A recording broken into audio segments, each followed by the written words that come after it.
प्रिय विद्यार्थियों को मेरा नमस्कार। आज हमारा जो सेशन होने वाला है वो हमारी जो चैप्टर थर्ड है, और चैप्टर थर्ड हमारा है दो चर वाले रैखिक समीकरण।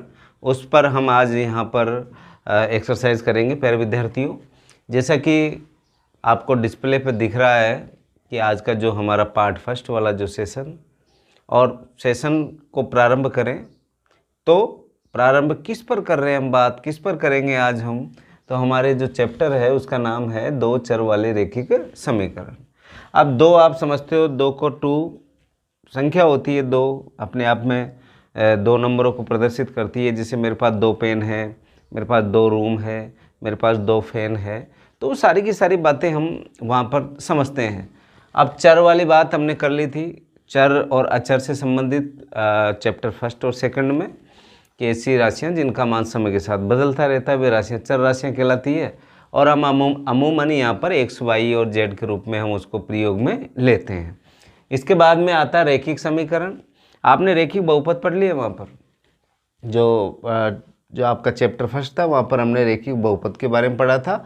यहाँ पर समीकरण लगा हुआ है, वहाँ पर हमने पढ़ा था रैखिक बहुपद ए एक्स प्लस बी। इसको हमने रैखिक बहुपद कहा था क्योंकि एक्स की अधिकतम घात कितनी थी, एक। अब यहाँ पर कितना है, दो चर वाले रैखिक समीकरण है। एक चर तो एक्स है, एक चर हम वाई ले लेते हैं। जैसे हमने लिया a x plus B Y plus c बराबर 0। ये ए है, बी है और ये सी है। ये तीनों है वास्तविक संख्याएं। क्या है ये, वास्तविक संख्याएं। ये हम इसको वास्तविक संख्याओं के रूप में समझते हैं।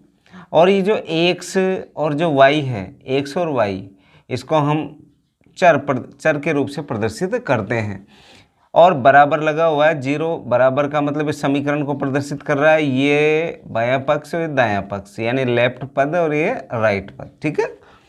और आपको पता है समीकरण के अंदर समीकरण उसी सिद्धांत की पालना करता है जिस प्रकार हम मार्केट में आज के जब 20 साल पहले की बात करें तो वहाँ पर जो हमारे शॉपकीपर थे वहाँ पर जो तुला था, वो तुला कैसा था, वो तुला था जिसमें बाएं पक्ष में और दाएं पक्ष में, एक पक्ष में सामान रखा होता था, एक पक्ष में वाट रखे होते थे। लेकिन आजकल डिजिटल युग है और डिजिटल युग में केवल एक ही होता है, उसमें केवल आपको डिजिट के माध्यम से उसका वेट आपको नज़र आता है। बट आज के जब 10-15 साल पहले की बात करते तो वहाँ पर वो तुला होता था, इस प्रकार उसकी शेप बनी होती थी उस तुले की, ये इस प्रकार। और यहाँ पर आपके पालड़े होते थे और इस तरीके से होता है। इसको जैसे हम उठाते थे यहाँ से तो ये क्या होता था, बराबर नज़र आए। या इस तरीके से नहीं होकर इस तरीके से भी होता था, ये इस तरीके से, ये आपका तुला। इधर जितना सामान है इतना उधर क्या होता था, वाट हो जाता। जैसे 5 किलो यहाँ पर कोई बैग रखा हुआ है आप चीनी का, इसी तरह यहाँ पर 5 किलो का क्या होता था, वाट होता था। और ये बराबर होता था, यहाँ पर एक ऐसा चिन्ह लगा होता था, यहाँ पर चिन्ह, और यहाँ का जो नीचे वाली सुई इसके बराबर हुआ करती थी। इस तरीके से तुला का कंसेप्ट है। लेकिन आजकल की जो युवा पीढ़ी है, जो यंग जनरेशन है, उसको इस तुले के बारे में जानकारी नहीं है क्योंकि डिजिटल युग है। तो ये तुला भी किसका पालना करता है, समीकरण की ही पालना करता है। क्योंकि तुला के अंदर जो बायां पक्ष और जो दायां पक्ष है, इन दोनों का क्या होता है, जो वेट होता है वो बराबर होता है, तो बीच में होगा। अगर इधर कोई सामान आपका रखा हुआ है, जैसे आपके पास यहाँ पर चीनी रखी हुई है, चीनी 7 किलो है और वाट आपका 5 किलो हो, तो ये पालड़ा क्या होगा, नीचे की तरफ होगा और ये पालड़ा ऊपर की तरफ होगा। इधर जैसे चीनी आपके पास 3 किलो है और इधर वाट 5 किलो हो, तो ये पलड़ा ऊपर की तरफ रहेगा, नीचे की तरफ रहेगा। बट यहाँ पर ये पलड़े अगर दोनों बराबर है तो ये भी समीकरण ही है, माने, क्योंकि बायां पक्ष और दायां पक्ष दोनों क्या है, यहाँ पर बराबर है। तो हमने बात की यहाँ पर दो चर वाले रैखिक समीकरण, यानी ऐसे समीकरण जिसमें दो चर हो और उन दोनों चरों की अधिकतम घात 1 हो, तो ऐसा जो समीकरण होता है वो दो चर वाला रैखिक समीकरण कहलाता है। रैखिक लीनियर इक्वेशन इसको हम इंग्लिश में बोलते हैं। तो ये बात हम कर चुके हैं टॉपिक फर्स्ट और टॉपिक सेकंड में। टॉपिक फर्स्ट में हमने बहुपद की बात की थी, रैखिक बहुपद की, वहाँ पर एक चर था। यहाँ पर फर्क इतना सा आया कि दो चर वाले हैं। और दो चर वाले का जो स्टैंडर्ड फॉर्म है, यानी जो इसका व्यापक पद है, जिसको मानक पद, इसको बोलते हैं a x plus B Y plus c बराबर 0, ये होता है। इसमें चर कितने हैं, 2 है, ये महत्वपूर्ण बात है इसके अंदर। और जो ए बी और जो सी है, ये ए बी और सी को हम रियल नंबर के रूप में प्रदर्शित करते हैं। रियल नंबर समझते हो आप, वास्तविक संख्या है, और वास्तविक संख्याओं का पहला चैप्टर हमने पूरा का पूरा पढ़ा है वास्तविक संख्याओं का, यानी दो चर वाले रैखिक समीकरण, यहाँ पर जो उसका मानक रूप है वो ax plus B Y plus C is equal to 0। इसको हम जहाँ पर भी आपको इस तरह का नज़र आए, अब आपको इस तरीके से, ये तो इसका एक स्टैंडर्ड फॉर्म है, होगा किस तरीके से ये होगा, जैसे 2x प्लस 3y प्लस 4 बराबर 0। आप देखो 2, 3 और 4 ये क्या है, रियल नंबर है, ये रियल नंबर है। ये x और ये y जो दोनों नंबर आपको नज़र आ रहे हैं ये क्या होगा, ये आपका होगा वेरिएबल है, यानी चर है ये, ठीक है। अब दोनों अलग अलग चर है, ये आपके जहन में अच्छे से समझ आ गई होगी इसका स्टैंडर्ड फॉर्म। वहाँ पर हमने थोड़ी सी बात आज हमने आगे बढ़ाई है, वो ये बढ़ाई है कि यहाँ पर दो चर है और चैप्टर फर्स्ट में एक चर था, वो एक चर के लिए हमने लिखा था बहुपद के रूप में ax प्लस बी, बट यहाँ पर हमारे पास दो चर है, तो दो चर के रूप में हमने यहाँ पर लिखा है ax plus B Y plus c, और समीकरण है इसलिए हमने बराबर 0 लगा दिया, क्योंकि समीकरण का बायां और दायां पक्ष क्या होता है, बराबर होता है। अब करते हैं हम इसकी जो प्रश्नमाला हमने यहाँ पर 3.1 को यहाँ पर प्रारंभ करेंगे। सवाल एक ही है, उसमें इस टॉपिक के अंदर सवाल एक नहीं सवाल 3 हैं, उन तीनों की बात हम आज हमारी ई क्लास में करने वाले हैं। देखते हैं हम question number first. Question number first में आपके लिए प्रश्न यहाँ पर दे रखा है, और उस प्रश्न में करना क्या है, आपको इस प्रश्न को एक तो बीजगणितीय और एक ग्राफीय, जिसको हम आलेखीय विधि के रूप से भी व्यक्त करते हैं, तो यानी आपको बीजगणितीय और आलेखीय रूप में इसको व्यक्त करना है। बीजगणितीय और आलेखीय विधि हमने कक्षा 9 के अंदर काफ़ी डिटेल से पढ़ी है, वहाँ पर बिल्कुल एज इट इज़ जैसे कक्षा 9 में जिस प्रकार आपके चैप्टर दिए हुए हैं उसी क्रम से आपके कक्षा 10 में दिए हुए हैं।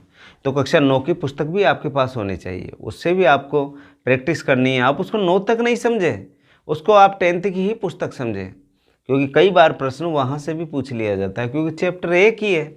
अब देखो यहाँ पर सवाल कह रहा है, आफताब अपनी पुत्री से कहता है, आफताब ने अपनी पुत्री से कहा, जैसे मैं ही आफताब हूँ, मेरी पुत्री मेरे बगल में खड़ी हुई है और मैंने उस पुत्री से कहा। अब आपके दिमाग में एक बात आ जाएगी, आफताब पिता हुआ, वो पुत्री है, अब पुत्री पिता से क्या होगी, छोटी होगी। अब छोटी होगी, चाहे पिता की उम्र अगर 40 वर्ष है तो पुत्री हो सकती है 15 वर्ष की हो सकती है 10 वर्ष की हो सकती है 5 वर्ष की हो। तो ये आप ध्यान रखना कि बड़ा कौन, पिता, और छोटा कौन, पुत्री। कभी भी पुत्री की आयु पिता से ज़्यादा नहीं होगी, ध्यान रख लेना, क्योंकि कई बार बच्चे मानने में गलत कर देते हैं। लेकिन कॉमन सेंस है, हम गणित के रूप में नहीं समझे, हम तो ये समझते हैं बड़ा भाई आपसे बड़ा होगा और आप छोटे भाई हो तो आप छोटे होंगे उससे। ऐसा नहीं, कभी भी छोटा भाई बड़ा नहीं हो सकता और कभी भी बड़ा भाई छोटा नहीं हो सकता, ये ध्यान रखने वाली बात है। कॉमन सेंस है इसमें, इतनी सी गणित आपको थोड़ी सी ध्यान रखनी है कि बड़ा बड़ा होगा, पिता बड़ा होगा तो उसका पुत्र या पुत्री क्या होगी, छोटी होगी। तो इस यहाँ पर आफताब ने अपने पुत्री से कहा, क्या कहा सुनो, आफताब ने उसकी पुत्री से कहा, 7 वर्ष पूर्व मैं तुमसे 7 गुनी आयु का था। कितने साल पहले ले गया वो, 7 वर्ष पहले ले गया, कौन, आफताब। लेकिन हम तो वर्तमान को लेकर आगे और पीछे की बात करेंगे, तो यहाँ पर हम मान लेंगे कि आफताब की वर्तमान आयु है वो 1 वर्ष है। तो यहाँ पर हमने मान लिया। ये कौन सी विधि को समझ रहे हैं, सबसे पहले बीजगणितीय विधि को, बीजगणितीय रूप में व्यक्त कर रहे हैं हम। अब यहाँ पर हमने सबसे पहले मान लिया आफताब की, तो यहाँ पर लिखा माना आफताब की वर्तमान आयु बराबर 100 वर्ष, क्योंकि वर्ष में मान रहे हैं कि वर्ष की बात कर रहा है ये, ठीक है। और माना आफताब की पुत्री की वर्तमान आयु हमने कितनी मान ली, y वर्ष मान ली। अभी हम वर्ष किसकी बात कर रहे हैं, वर्तमान की। अब कितने साल पहले की बात कर रहे हैं हम, 7 वर्ष पूर्व। तो यहां पर लिखेंगे, तो प्रश्नानुसार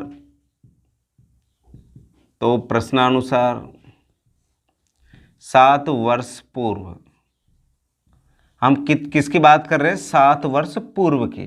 7 वर्ष पूर्व आफताब की आयु कितनी हो गई प्यारे, बच्चों, तो आप कह दोगे सर वर्तमान x है, 7 साल पहले, तो वर्तमान में 7 साल घटा दो।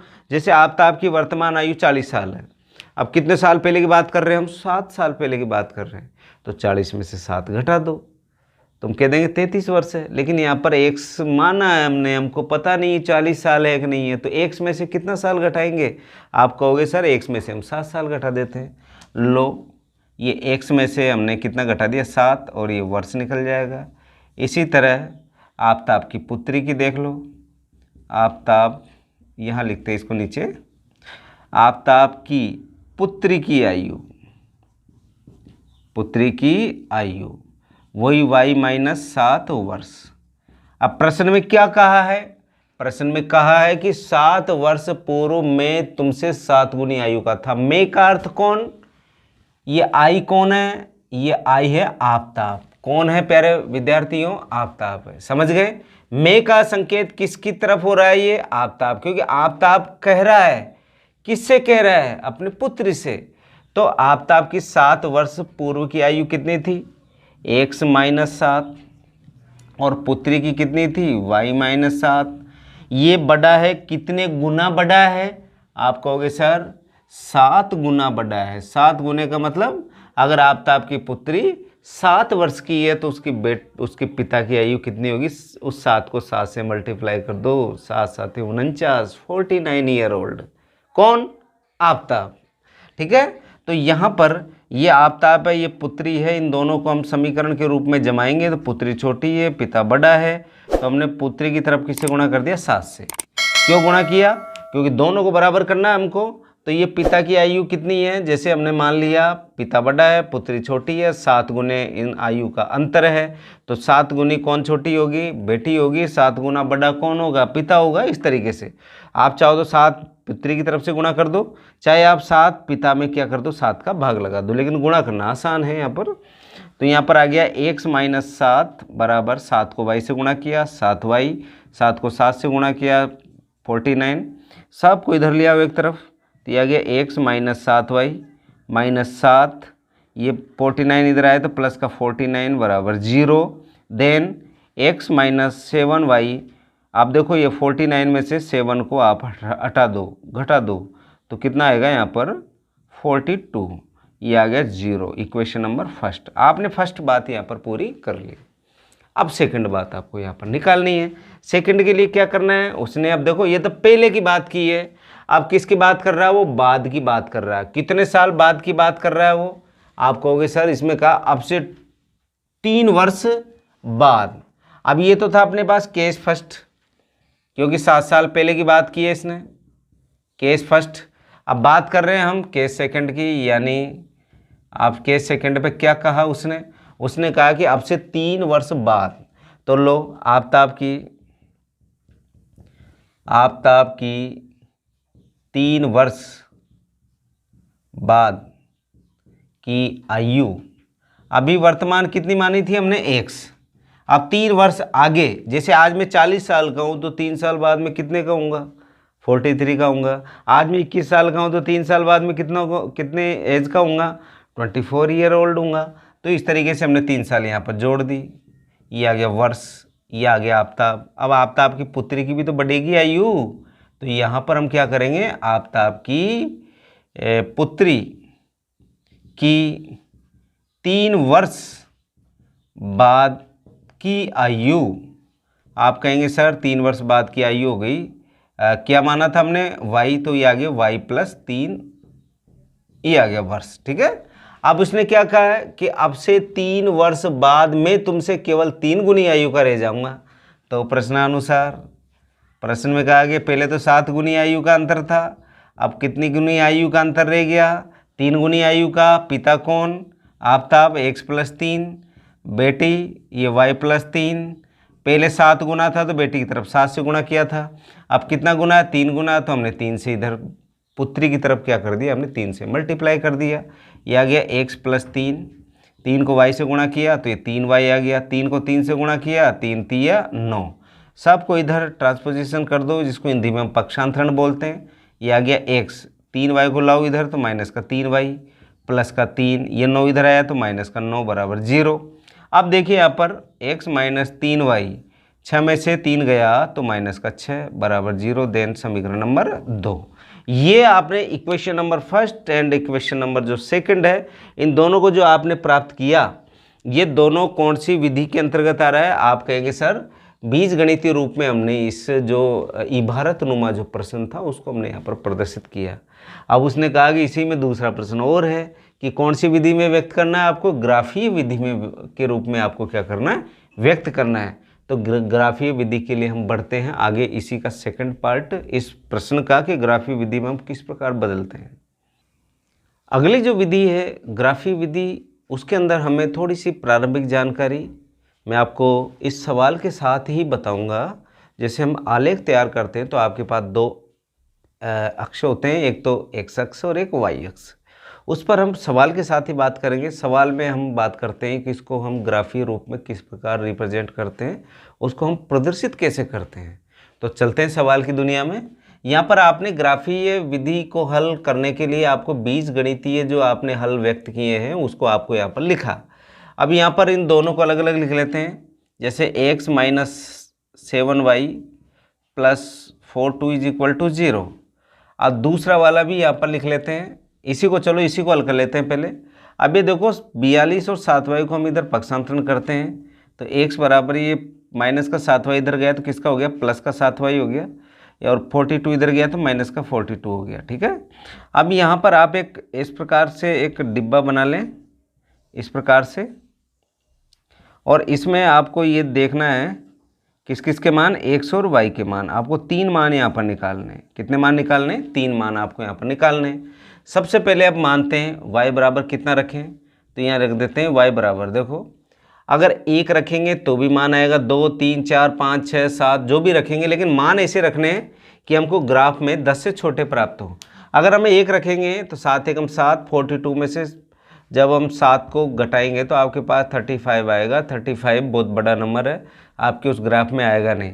तो और छोटे माने आने को तो आ सकता है क्योंकि हम पैमाना बड़ा मान लेंगे। एक बड़े खाने को एक 5 इकाई मान लेंगे, या 5 को हम 1 इकाई के रूप में वहाँ पर प्रदर्शित कर देंगे। बट हमारी कोशिश ये होनी चाहिए कि जो x और y के जो मान हैं वो 10 नंबर से छोटे होने चाहिए। तो यहाँ पर 5 मान लेते हैं, 7 पंजे 35। यहाँ पर y बराबर 5 रखने पर, क्या रखने पर? 5 रखने पर, तो यहाँ पर x बराबर हो गया 7 इंटू 5 माइनस 42, देन 35 माइनस 42। अब आप घटाओ, 35 में से 42 गया तो माइनस का कितना आ गया? 7।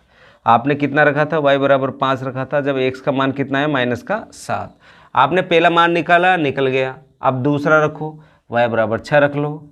ये y बराबर 6 रखने पर, ऐसा नहीं है जो मैं रख रहा हूँ वही रखें, आप कुछ स्वतंत्र है, आप 8 भी रख सकते हो, 10 भी, कुछ भी रखो, लेकिन आपको ये कोशिश करनी है कि ऐसे मान रखें कि ग्राफ हमारा आसानी से बन जाए। तो y बराबर 6 रखने पर, then x is equal to 7 into 6 minus 42, then 6 7 42 minus 42। 42 में से 42 गया तो कितना बचा? आपके पास 0 बचा। तो यहाँ पर y का मान 6 रखा तो x का कितना हो गया? 0 हो गया। अब y का मान 7 रख दो। 7 रखने पर तो x is equal to 7 into 7 minus 42, then 7 को 7 से मल्टीप्लाई करेंगे तो 49 माइनस 42, देन 7। ठीक है। तो आप कहोगे सर y का मान हमने 7 रखा तब x का मान कितना है? 7 आया। इस तरीके से आपने एक तो मान प्राप्त कर लिया समीकरण नंबर 1 का। अब आपको किसका मान निकालना है? समीकरण नंबर 2 का। समीकरण नंबर 2 को उतारें। ये आपके पास 2 है, x माइनस 3y माइनस का 6 बराबर 0। अब करते हैं हम ये दोनों को हम क्या कर देते हैं? उस तरफ ले चलें, दूसरी ओर RHS की ओर। Then x is equal to 3y plus का 6। ठीक। अब यहाँ पर आपको मान रखना है, तो मान रखने के लिए वही आप ब्रैकेट बना लिए। सबसे पहले तो यहाँ पर हमने ब्रैकेट बना लिया, ये x और ये y, 3 मान आपको यहाँ पर निकालने हैं। सबसे पहले रख देते हैं y बराबर 0 रखने पर 0 ही रख दो क्योंकि छोटा ही मिलेगा मान आपको। तो x बराबर 3 इंटू 0 प्लस 6, 3 को 0 से गुणा किया, 0 प्लस 6, कितना आ गया मान? 6। तो आपने y का मान 0 रखा तब x का मान कितना आया? 6। अब आप यहाँ देखो x का मान तो कितना है? यहाँ पर 6 आ रहा है, और y का मान कितना आ रहा है? 0 आ रहा है। ये आपको थोड़ा सा ध्यान रखना है कि इसमें मान रखें तो ऐसे रखें कि 10 से छोटे। देखो यहाँ पर 10 से छोटा आ रहा है, 10 से छोटा आ रहा है। अब जो दूसरा मान हम रखेंगे यहाँ पर, वहाँ पर रख दो, चाहे y बराबर 1 रख दो, तो 3 एकम 3 और 6 9 हो जाएगा। चाहे -1 रख दो, -1 रखेगा तो और भी छोटा हो जाएगा। y बराबर -1 रखने पर तो x बराबर 3 इंटू माइनस का 1 प्लस 6 माइनस का 3 प्लस 6, 6 में से 3 गया तो कितना बचा? आप कहोगे सर 3 बचा। तो यहाँ पर y बराबर आपने रखा -1, तो x बराबर कितना आ गया? 3 आ गया। अब y बराबर कितना रख दो? आप -1 रखा, अब -2 रख दो। ये -2 रखने पर, यहाँ रखने पर लिखो, क्योंकि हमें कटौती नहीं करनी लिखने में, कोई कमी नहीं रखनी, हमको एक एक स्टेप को बताते हुए चलना है। Then x is equal to 3 into -2 plus 6, then ये -6 प्लस 6, देन 0। तो y की वैल्यू आपने -2 रखी, then x is equal to 0, ये 0 आ गई। अब ऐसा नहीं है कि मैंने, आप कहोगे सर यहाँ तो आपने 5 6 7 रखे हैं, यहाँ पर 0 -1 -2 रखा। क्यों रखा मैंने? अगर मैं यहाँ पर 1 रखता तो 7 एकम 7 और ये 42, यानी 7 में से 42 को घटाते तो 35 आता। 35 बड़ा है। हमारी कोशिश छोटे नंबर को लाने की है। हमने यहाँ पर प्लस क्यों नहीं रखा सर? प्लस रखता मैं, 1 रखता तो 3 एकम 3, अरे 6 9 हो जाते। 9 फिर भी चलो 10 से छोटा, लेकिन आगे अगर 2 रखते तो ये आ गया 3 दूना 6 और 6 12, 12 हो जाते। तो इस तरीके से हमको छोटे नंबर प्राप्त करने के लिए हम हमारे बिल्कुल जो हम सोच पाते हैं कि हमें मान ऐसा निकालना है कि हम बिल्कुल यहाँ पर जो आलेख जब बनाएंगे, हम जब ग्राफ हम यहाँ पर तैयार करेंगे तो ग्राफ में हमें समस्या नहीं है। तो ये आपने मान निकाले x और y के, अब इसको ग्राफ पे प्रदर्शित करना है। यही ग्राफीय विधि है। तो ग्राफ जब आपके पास होगा तो आप उस ग्राफ में बीचों बीच में इस तरह की लाइन खींच देते हैं। ये x अक्ष, ये x डैश अक्ष, ये y अक्ष और ये y डैश अक्ष। ये डैश डैश वाली बात है। ये दोनों जो ये पूरा का पूरा y अक्ष है, ये पूरा का पूरा x अक्ष है। सुविधा की दृष्टि से हमने इसको बांट रखा है x और x डैश के रूप में, y और y डैश के रूप में। जब भी हम इस मूल बिंदु, ये मूल बिंदु है, दोनों रेखाएं एक दूसरे को जिस बिंदु पर प्रतिच्छेद करती है उस बिंदु को हम कौन सा बिंदु कहते हैं? मूल बिंदु कहते हैं। ध्यान रखने वाली बात है, मूल बिंदु। मूल बिंदु किसे कहते हैं? जो दोनों रेखाएं एक स्थान पर काटती है और वो स्थान कहलाता है मूल बिंदु। और मूल बिंदु के निर्देशांक होते हैं 0 0। 0 0 से तात्पर्य हो गया कि x का मान भी यहाँ पर 0 है और y का मान भी यहाँ पर कितना है? 0 है। अब यहाँ पर हम पैमाना मानते हैं, क्योंकि जब भी हम ग्राफ को ड्रॉ करते हैं तो हमें पैमाना ये मानना पड़ेगा, स्केल। ये x अक्ष और ये y अक्ष। x अक्ष पर एक बड़ा खाना बराबर 1 इकाई। कोशिश हमारी ये रहेगी कि जब भी हम x अक्ष और y अक्ष को मानेंगे तो एक बड़ा खाना बराबर 1 इकाई ही मानेंगे। 10 से अगर छोटे हैं तो, और 10 से बड़े हैं तो हम एक बड़े खाने बराबर 1 इकाई की जगह 2 मान लेंगे। और भी ज़्यादा बड़ा है तो 3 मान लेंगे, और भी ज़्यादा बड़ा है तो 4 मान लेंगे। यानी सुविधा की दृष्टि से हम इसमें परिवर्तन कर सकते हैं। बट यहाँ पर 10 से छोटे हैं तो हमने पैमाना मान लिया कि x अक्ष पर एक बड़ा खाना बराबर 1 इकाई और y अक्ष पर एक बड़ा खाना बराबर 1 इकाई। अब बढ़ते हैं आगे। इसके अंदर देखिए, यहाँ पर सबसे पहले इसको लेते हैं हम। x का मान -7 और -5 है। इसको हम प्रदर्शित करें उससे पहले आप यहाँ पर शो कर दो। ये बड़ा खाना होता है इस तरह का। ये इस बड़े खाने के भी 4 टुकड़े इस तरीके से आपको देखने को मिलेंगे वहाँ पर। ये बड़ा खाना, इस बड़े खाने को हमने 1 इकाई मान रखा था, ये 1। फिर इसके पास फिर बड़ा खाना आ गया 2, फिर इसके पास फिर बड़ा खाना आ गया 3 4 5 6 7 8। 8 तक हमने यहाँ पर मान लिया, ठीक है। क्योंकि यहाँ पर बड़े से बड़ा नंबर 7 ही है तो हमने 8 तक मान लिया। अब देखो ऊपर भी ये बड़ा खाना 1, फिर यहाँ पर एक बड़ा खाना मिलेगा आपको, ये 2, फिर 3, फिर 4, फिर 5 6 7 और ये 8, ठीक। इसी तरह इधर चलेंगे, -1 -2 -3 -4 -5 -6 -7 -8। इसी तरह नीचे आते हैं, -1 -2 -3 -4 -5 -6 आपने प्रदर्शित कर दिया, क्योंकि इसमें जो नंबर है इसी को हमको यहाँ पर ग्राफ पे ड्रॉ करना है, ठीक। हमने क्या किया? दोनों रेखाओं को प्रदर्शित किया। दोनों रेखाएं जिस बिंदु पर कटती है उस बिंदु को हम मूल बिंदु कहते हैं। मूल बिंदु के निर्देशांक कितने होते हैं? 0,0 होते हैं, परीक्षा में आते हैं। ये ध्यान रखना, पूछे जाते हैं, ये जाते रहे हैं। 2012 से 2017 के बीच में कई बार ये प्रश्न रिपीट हुए हैं, ये ध्यान रखना। तो अब देखो आगे बढ़ते हैं। सबसे पहले -7 और 5। अब -7 कहाँ पर है? ये रहा। और 5 कहाँ पर है? वाई वाला ये रहा। अब ये -7 की सिद्ध देखते हैं और ये 5 की सिद्ध देखेंगे हम। तो यहाँ पर ये बिंदु प्राप्त होगा। यहाँ तो हमने ये ड्रॉ किया, लेकिन आपके वहाँ ग्राफ में तो ये लाइनें मिलेगी आपको, वहाँ पर आपको अलग से नहीं करना। ये लाइनें आपको मिलेगी, 5 वाली लाइन और 7 वाली लाइन जिस जगह कटती है वहाँ पर एक गोला बना देना। इसी तरह 0 और 7, 0 किसका मान है? x का, ये 0। y का कितना है? 6, ये y आ गई 6 यहाँ पर, ये लो दूसरा गोला लग गया। 7 और 7, ये 7 रहा। और वो इसका मान कितना है y का? ये 7, ये 7 के सिद्ध में ये 7। तो यहाँ पर ये बिंदु मिल गया आपको। अब इन तीनों को जब आप स्केल की सहायता से मिलाओगे तो तीनों एक ही लाइन में आपको मिलेंगे। अगर लाइन से आप भटक रहे हो तो आप समझ जाना कि हमारा प्रश्न कहीं भी गलत हो चुका है। और ये जो लाइन निकली, इस लाइन के ऊपर ही आप प्रदर्शित कर दें इसका समीकरण। समीकरण क्या था? x - 7y + 42 = 0। तो एग्जामिनर ये समझ जाएंगे कि जो बच्चे ने जो ग्राफ बनाया है, जो ग्राफ खींचा है, वो ग्राफ क्या है, किसका मान है। तो वो आसानी से कह देगा कि जो मान है वो किसका मान है, वो है समीकरण नंबर 1 का। समीकरण 1 के रूप में आपने यहाँ पर प्रदर्शित किया। अब समीकरण 2 पे बात करते हैं।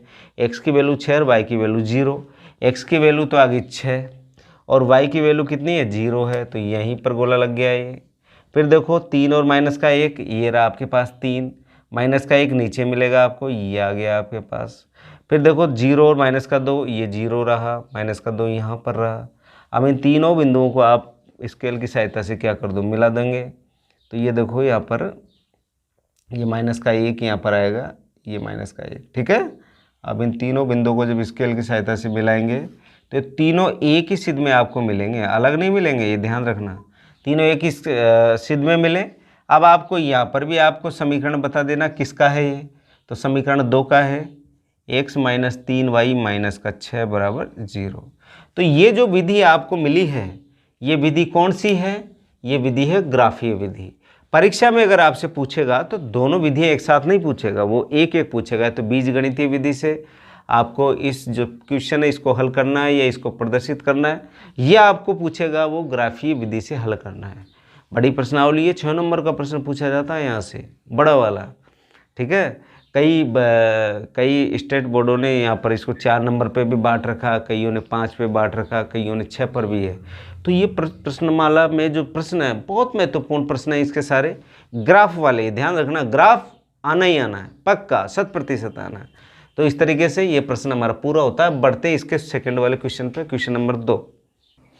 क्वेश्चन नंबर 2 में हम खूब क्रिकेट खेलते हैं और क्रिकेट से संबंधित प्रश्न है।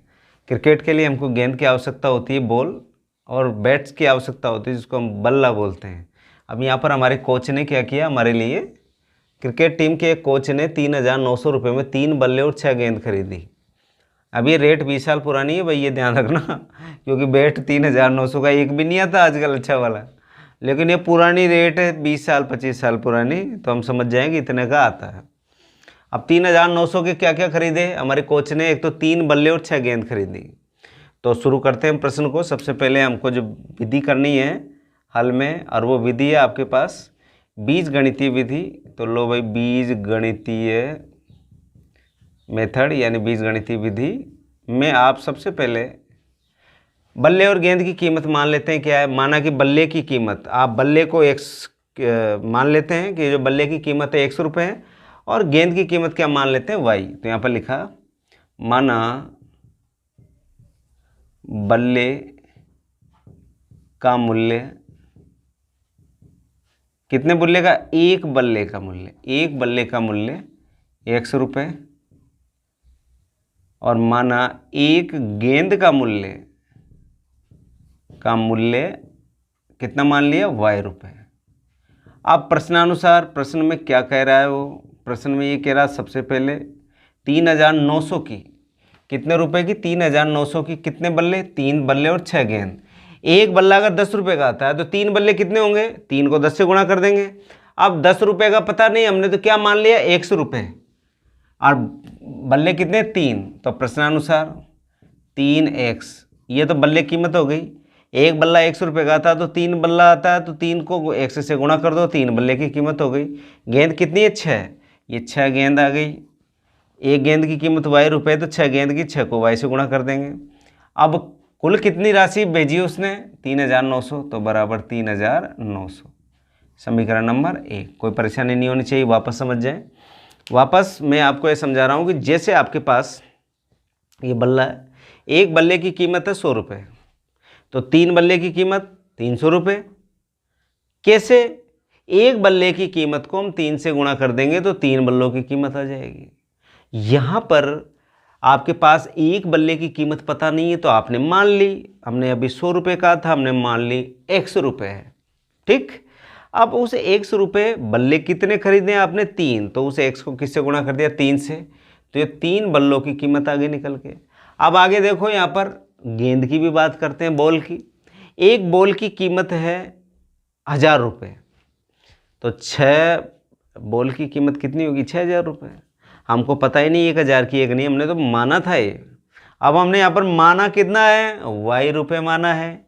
एक बॉल की कीमत, बॉल कितनी है? बॉल आपके पास है कि सर 6 बॉल है, तो आप एक बॉल की कीमत को 6 से गुणा कर दो तो 6 बॉल की कीमत निकल जाएगी, तो ये 6y आ गया। अब दोनों की कीमत कितनी भेजी हमारे कोच ने? शॉपकीपर के पास, दुकानदार के पास, तो वो भेजा 3,900। तो हमने इक्वेशन नंबर फर्स्ट बड़े आसानी से यहाँ पर प्राप्त कर लिया। अब आगे बढ़ते हैं। सेकंड में क्या कहा उसने? सेकंड में कहा बाद में उसने एक बल्ला और मंगा लिया। एक बल्ले की कीमत कितनी है? 100 रुपये। प्लस गेंद कितनी मंगाई? उसी प्रकार 3 गेंद। एक गेंद की कीमत कितनी है? y, तो 3 गेंद की 3y, और उसके पैसे कितने भेजे? 1,300 रुपये। ये 1,300 रुपये। समीकरण नंबर 2। ये बात आपके जहन में आ गई होगी। इसमें एक बात जरूर ध्यान रखना, उसने लिखा उसी प्रकार का मतलब है कि जो कीमत ऊपर वाले गेंद और बल्ले की दी थी, वही कीमत पर उसने एक तो क्या मंगाया? बल्ला, और क्या मंगाई? 3 गेंद। किस प्रकार की? जिस प्रकार की उसने पहले मंगाई थी 3 बल्ले और 6 गेंद को, उसी मूल्य पर इसने ये मंगाया है। Result clear. ये आपकी बीजगणितीय विधि यहाँ पर पूरी हो गई। अब आती है ग्राफीय विधि। लो शुरू करते हैं ग्राफीय विधि। ग्राफीय विधि में मैंने आपको बता रखा है पहले से ही। क्या बता रखा है? कि इन दोनों समीकरणों को लेंगे और दोनों समीकरण को लेकर इसको हल करेंगे, तब जाके हम ग्राफीय विधि को यहाँ पर हल कर पाएंगे। तो सबसे पहले हम बात करते हैं यहाँ पर पहले वाले समीकरण की। ये पहले वाले समीकरण को मैंने यहाँ पर उतारा, 3x + 6y बराबर 3,900। यहाँ पर कुछ कॉमन आ रहा है, यहाँ पर देखो दोनों में 3 कॉमन आ रहा है, तो ये आ गया x + 3 दूना 6 2y बराबर 3,900। अब क्या करते हैं, इस 3 को बटे में भेज दो, तो x + 2y बराबर 3,900 में भाग चले जाएगा 3 का, तो x + 2y बराबर कितना हो गया? 13 × 3 = 39। कितना बच गया यहाँ पर? आप कहोगे सर 1,300 बचा हमारे पास, ये आ गया। देन इक्वेशन नंबर इसको 3 दे देते हैं हम। हमने क्या किया था यहाँ पर? हमने 3 को कॉमन लिया था, 3 को कॉमन ले लिया, 3 कॉमन निकल गया। x + 2y बराबर 3900 में 3 का भाग लगा दिया जो हमने कॉमन लिया था, तो 1,300 आ गया। तो x प्लस आपके पास आ गया 2y बराबर कितना? 1,300 आ गया। ठीक है, तो यहाँ से हमारा प्रश्न आगे बढ़ता है। अब हमको क्या करना है? 2y को भी इधर भेज देते हैं ट्रांसफ़र करके। देन x बराबर 2y, इसको इधर ले चलते हैं, 1,300 - 2y, क्योंकि प्लस में है। आप एक ब्रैकेट डब्बा बना लो इस तरह का, इसे डिब्बे में नीचे बना लेते हैं। ठीक है, या बना लेते हैं नीचे, ये डिब्बा बना लिया हमने, ये x और ये y। ठीक है, अब यहाँ पर सोचते हैं मान, क्या सोचे? y का मान 0 मान लो, तो यहाँ पर लिख दिया हमने y बराबर 0 रखने पर, तो x बराबर क्या हो जाएगा? 1,300 - 2 × 0, तो यहाँ पर हो गया आपके पास x बराबर कितना आ गया 1300, क्योंकि 2 को 0 से गुणा करेंगे 0, और 1300 में से 2 0 गया तो 1300 बचेगा। ठीक है, तो y बराबर 0, x बराबर कितना आ गया 1300 आ गया। ठीक है, पहला आपने प्राप्त कर लिया। अब क्या कर लेते हैं, दूसरा ले लेते हैं। अब यहाँ पर क्या कर दें, यहाँ पर ले लेते हैं 650 रख दो। यहाँ पर y बराबर कितना रख दिया 650। क्यों रखा, क्योंकि 0 फिर मिल जाएगा हमको। तो आ गया x बराबर 1300 माइनस 2 इंटू 650। ठीक है, तो आ गया 1300 माइनस 650 को 2 से गुणा करेंगे तो 1300। 1300 में से 1300 गया तो कितना बचा 0। y बराबर 650 रखा, तब x बराबर कितना आ गया 0 आ गया। अब एक मान और आपको सोचना है, यहाँ पर कोई सा भी मान सोच लो। जैसे हमने मान लिया यहाँ पर 300 रख दो, 400 रख दो, 500 रख दो, कुछ भी रख सकते हैं, आपको छूट है। आप 300 रखेंगे तो 3 दूनी 6, 1300 में 600 गए तो 700 बचेगा। 1 2 मत रखना, क्योंकि 1300 बहुत लंबा फिगर हो जाता है। तो हम यहाँ पर कितना मान लेते हैं कि माना y बराबर कितना मान लिया हम, जैसे हमने 500 मान लिया, माना y बराबर कितना ले लिया हमने 500, तो x बराबर कितना आ जाएगा आपके पास, यहाँ पर आ गया x बराबर 1300 माइनस 2 इंटू 500, यह आ गया 1300 माइनस 500 दूना 1000। 1300 में से 1000 गए तो कितना बचे 300, ये आपके आ गया। तो यहाँ पर आपके पास आ गया y का मान कितना माना आपने 500, और x का कितना निकला 300। ये आपने पहले समीकरण का हल निकाला। अब दूसरे समीकरण को लेते हैं हम। यहाँ पर ये दूसरा समीकरण लो, दूसरे को उतारा हमने, x प्लस 3y बराबर 1300। इस 3y को इधर ले चलो तो ये 3y भी इधर जाएगा, तो x बराबर आ गया 1300 माइनस 3y। ठीक है, अब यहाँ पर देखो सबसे पहले वही y बराबर 0 रख दो, तो x बराबर कितना आएगा 1300 माइनस 3 इंटू 0, तो कितना हो गया 1300 में से 0 घटाएंगे तो क्या बचेगा 1300 ही बचा। तो वही डिब्बा बना लो, यहाँ पर मान निकालना आपको x और y का, ये x और ये क्या y। ठीक है, तो यहाँ पर आपके पास आ गया y का मान 0 और x का मान कितना आ गया 1300, ये 1300 आ गया। ठीक, इसके बाद में y बराबर रख लो दूसरा मान। दूसरा मान कितना रखें, देखो 1 2 3 में नहीं रखना अपन को, 100 200 300 500 1000 इस प्रकार मान रखना है। आप 100 रख लो सबसे पहले। जब 100 रखोगे तो ये आ जाएगा, 100 रख दो तो x बराबर आ गया 1300 माइनस 3 इंटू 100, तो ये आ गया 1300 माइनस 100 को 3 से गुणा किया 300 बराबर कितना आ गया 1000। ठीक, यहाँ पर y बराबर कितना रखा आपने 100, तब x बराबर कितना आ गया 1000। आप 200 रख लो, 300 रख लो, 400 रख लो, आपको छूट है, खुली छूट, आप कुछ भी रख सकते हैं। जैसे हमने अब सबसे पहले कितना रखा 100 रखा, 200 रख लो, 300 रख लो, 400 रख लो, जैसे भी आपको रखना चाहो वे आप रख सकते हो, आप खुले हो, ऐसा नहीं है कोई पाबंदी हो। अब जैसे y बराबर 500 रख लो, ये लो भाई 500 रखने पर तो x बराबर नहीं 500 रखेंगे तो माइनस में आएगा, आप 300 रख लो, 300 रख दिया तो x बराबर 1300 माइनस 3 इंटू 300, ये आ गया 1300 माइनस 3 3 9 900, कितना आ गया 400। आपने y बराबर 300 रखा, तब x का मान कितना निकल के आ गया 400 निकल के आ गया। अब इस तरीके से आपने इस प्रश्न को ग्राफीय रूप में बदलने के लिए, ग्राफीय रूप में उसको रिप्रेजेंट करने के लिए आपने x और y की दोनों समीकरणों की अलग अलग वैल्यू आपने 3 मान आपने यहाँ पर निकाल लिए।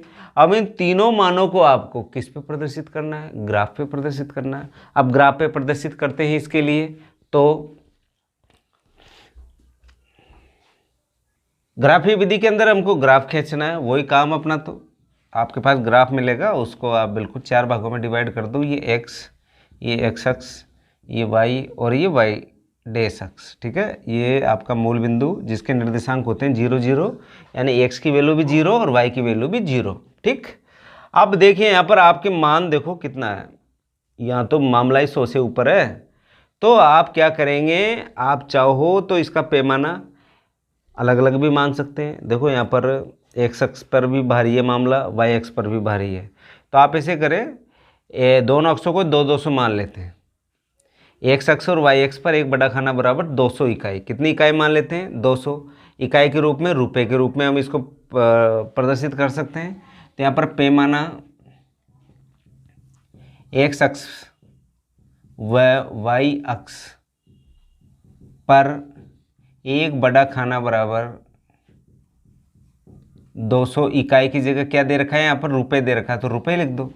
इकाई नहीं है, यहाँ पर क्या दे रखा है, रुपए दे रखा है, तो यहाँ पर रुपए मान लिया। तो देखो यहाँ पर क्या है, एक बराबर ये 200, ठीक, फिर ये कितना 400, फिर ये कितना 600, फिर ये कितना 800, कितना 1000, कितना 1200, कितना 1400 मान लिया हमने। आपने यहाँ पर ये प्रदर्शित कर दिया। इसी तरह इधर भी आ जाओ, माइनस में कोई मान है नहीं, थोड़ा बहुत लिख तो दो, माइनस के 200 माइनस का 400। ऊपर देखो ये 200, 400, 600, 800, 1000, 1200 और 1400, ठीक। इसी तरह नीचे माइनस में नहीं है, थोड़ा सा मान लो, माइनस के 200 माइनस के 400, ठीक। अब शुरू करते हैं हम कहानी इसकी। x का मान 1300 और y का 0, x का मान 1300, ये 1200 और 1400 के बीच का जो लाइन है ये किसको प्रदर्शित करेगा, 1300 को, 0। इसी जगह आप क्या कर दो, गोला लगा दो। फिर x का मान 0, y का मान 650, x का मान 0, y का मान 650, 650 है 600 और 800 के बीच में, बीचों बीच में है 700 और इसके बीच में है 650, यहाँ पर गोला लगा दिया। फिर देखो x का मान 300 और y का 500, ये x का मान आ गया 300, यहाँ पर बीचों बीच में है, और y का मान कितना 500, ये बीचों बीच में, ये दोनों का बीच मिलेगा यहाँ पर, ठीक। इसको सबको मिला दो, ये मिल जाएगा, ये मिल गया आपका, ठीक है, ये मिल गया, बिल्कुल सीधा मिलेगा, ये ध्यान रखना, टेढ़ा बेढ़ा नहीं जाएगा ये बिल्कुल। तो आपने जब इसकी ग्राफ खींचा तो यहाँ पर ये जो ग्राफ आपको मिल रहा है वो ये मिल रहा है, किसका ग्राफ है, किसका आलेख है, कौन से समीकरण का आलेख है। तो आप कहेंगे सर समीकरण नंबर फर्स्ट का है, और समीकरण नंबर फर्स्ट का नाम है 3x + 6y बराबर 3900, ठीक। अब सेकंड वाला लेते हैं। x की वैल्यू कितनी, 1300 और 0, ये x की वैल्यू 1300 और 0, यहाँ पर ये आ गए डबल, फिर 1000 और 100, यहाँ पर x की वैल्यू कितनी है 1000, ये रहे 1000, 100 कहाँ पर है, यहाँ पर है, ये बीचों बीच में 100, ये यहाँ पर आ गया। फिर 400 और 300, ये रहा 400 और ये 300 इसके बीच में है, ये आ गया आपका 400, कितना है 400 x का मान, और ये आपका 300 आ गया इस जगह, ये 300, क्योंकि 400 और 200 के बीच में कौन आएगा, 300 आएगा, ये 300 वाली लाइन जा रही है, और ये नीचे से x की 400 वाली आ रही है, इन सबको मिला देंगे, ये दूसरी लाइन बनेगी इस तरीके से, और ये इस जगह काटते हुए आगे तक बढ़ जाएगी इस तरीके से। तो ये सेकंड वाली जो लाइन है, ये लाइन, ये रेखा किसको प्रदर्शित कर रही है, x + 3y बराबर 1300 को। ये आपके पास जो निकल के आ रही है, ये दूसरे समीकरण का मान निकल के आ रहा है। ये ऊपर वाली जो लाइन है ये कौन से समीकरण की है, पहले वाले समीकरण की लाइन है, 3x + 6y बराबर 39। इस तरीके से हमने इस प्रश्न को हल किया। यानी आपको मान निकालने आने चाहिए। मैंने यहाँ पर कक्षा 10 का कोई भी बात यहाँ पर नहीं समझाई इस प्रश्नावली में अभी तक कक्षा 9 की ही बातें हम यहाँ पर बात कर रहे हैं। कक्षा 9 के अंदर ग्राफ था, हमने हल किए। कक्षा 9 के अंदर हमने बीजगणितीय सिस्टम से हमने सवालों को हल किया, वही बीजगणितीय रूप में हमने यहाँ पर रिप्रेजेंट किया, उसको बिल्कुल प्रदर्शित किया है। हमने नई बात यहाँ पर कुछ भी नहीं सीखी है। वही कक्षा 9 की हमने जो कक्षा 9 की सोच थी उसी को हमने कक्षा 10 तक बढ़ाया, बस इतना सा काम किया है। आगे जैसे जैसे अलग अलग बातें होती जाएगी मैं आपको एक एक बात को वहाँ पर समझाता जाऊँगा। पैमाना नहीं भूलना आपको, पैमाना ही रहेगा तभी रहेगा कि एक डिब्बा किसको प्रदर्शित करता है। जिस प्रकार मैं आपसे पूछूं कि चेन्नई कितना किलोमीटर है तो कई बच्चे कहेंगे सर 1000 किलोमीटर, कई कहेंगे 5000 किलोमीटर, कई 3000 किलोमीटर। लेकिन मेरा जो प्रश्न था वो एक्चुअल में अधूरा था। मैंने नहीं पूछा कि दिल्ली से चेन्नई कितने किलोमीटर है, मुंबई से चेन्नई कितने किलोमीटर है, या कोलकाता से चेन्नई कितने किलोमीटर है। वही कहानी यहाँ पर होती है कि जब तक आप पैमाना वहाँ पर प्रदर्शित नहीं करोगे तो आप ये नहीं बता पाओगे कि ये जो अंक है ये यहाँ से कितनी दूरी पर है।